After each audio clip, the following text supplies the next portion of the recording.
நீங்களும் சொந்த வீடு கட்ட சிறுவாபுரி முருகன் பதிகம் பாராயணம் செய்யுங்கள். முருகன் சிறுவனாக இருந்தபோது சூரபத்மனை எதிர்த்து போருக்கு ஆயத்தமான இந்த இடம்தான் சிறுவாபுரி என்று புராணங்கள் கூறுகிறது. சிறுவாபுரி முருகன் பதிகம் என்பது அருணகிரிநாதர் பாடிய திருப்புகழ் பாடல்களில் ஒன்று. குறிப்பாக அண்டர்பதி குடியேற என தொடங்கும் திருப்புகழ் பாடல் சிறுவாபுரி முருகனை போற்றி பாடியதாகும். சொந்த வீடு கட்டுதல் அல்லது வாங்குதல் போன்ற கனவுகளை நிறைவேற்ற இந்த பதிகத்தை பாராயணம் செய்வது சிறப்பு என்று நம்பப்படுகிறது.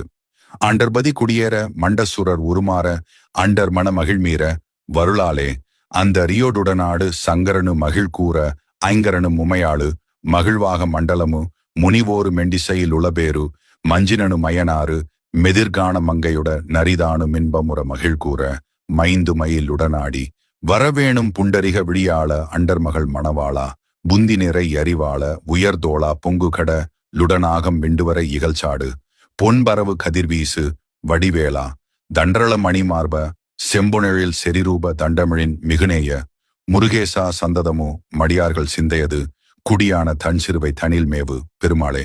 இந்த பதிகத்தை தினமும் பக்தியோடு பாடி வருவதன் மூலம், குறிப்பாக செவ்வாய்க்கிழமைகளில் சிறுவாபுரி முருகன் கோயிலுக்கு சென்று வழிபடும் போது அல்லது வீட்டிலேயே இந்த பதிகத்தை பாராயணம் செய்யும் போது சொந்த வீடு வாங்குதல் அல்லது கட்டுதல் தொடர்பான தடைகள் நீங்கி நம் வாழ்நாள் கனவுகள் நிறைவேறும் என்பது பரவலான நம்பிக்கை.